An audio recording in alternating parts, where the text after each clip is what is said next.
Hello, what's on the tray today? Well, today is a very special day. It is 50 years today that Big Biba opened in London. I wasn't there on the opening day, but it wasn't long before I visited, and I never quite got over it, never will. This is a diary which I'm going to show you. I've got three of them, and the diaries were something that you could go to Biba and actually afford if you couldn't afford the clothes, which I couldn't as a student from Birmingham. There was no way I could afford anything. I actually bought a pack of cards, so the diaries are not mine. They're talking about this is Big Biba. Okay, if you want to find out about Biba, this is the book to get. It tells you everything about how it opened and why it closed. Big Biba was the imagination of Barbara Ulaniki, an absolute genius. She set up the store with her husband and a few other people helping, and it was the most beautiful place you could possibly imagine. In my dreams, I go back to Big Biba. Unfortunately, she got involved with corporate people who had no imagination, and that's what closed her down. I have so much sympathy because something similar has happened to me recently. I had a dream, I set up the dream. Luckily, I managed to keep going a little bit longer than the 2 years that Big Biba managed to stay open. It was closed in September 1975, and a lot of dreams came to an end at that time, particularly those of Barbara Ulaniki. The diaries are interesting. I've got a lot of stuff relating to Biba, clothes, etc. But I'm going to show you the diaries because I think they're really quite amusing because they're actually filled in.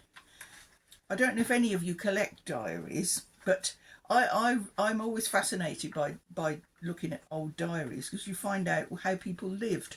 These are disappointing in a way because what the person who had them got up to was pretty boring, really. They seemed to go to dinner parties and lunch with Nikki at 1 p.m. And so on. And it's just full.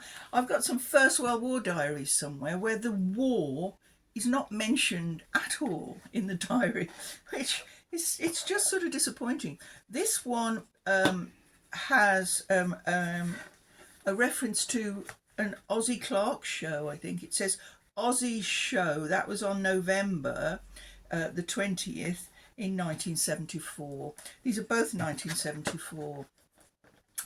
Okay, and no, sorry, that one isn't. That's 1973. So that's before. I'm going to get this right in a minute. That's 1972. That's before Big Biba was opened. I don't know whether they had a diary for 1973 because by the time 1973 came along and Big Biba opened, of course, everyone was buying 1974 diaries. And that's what this one and that one are. Sorry for my confusion. I'm very old. The references in here are a little bit better. In April, she actually goes to Biba. She says lunch at Biba. This will be the new Big Biba. And she bought some espadrilles and other things. Okay. And then in the beginning here, she says she goes to Biba and buys shoes, wallpaper, and maybe some other things. I'm not quite sure. So there's actually some purchasing at Biba going on, but they didn't go to any. Neither of the people went to anything exciting. I mean, one went to a Rod Stewart and the Faces show, but I was rather hoping when I bought these there'd be more juicy snippets of exciting people going to the Roundhouse to see whoever was on at the Roundhouse, but no, it's a little bit boring. But there you go, Biba diaries. Aren't they gorgeous though? Don't you just want one? The Biba diary.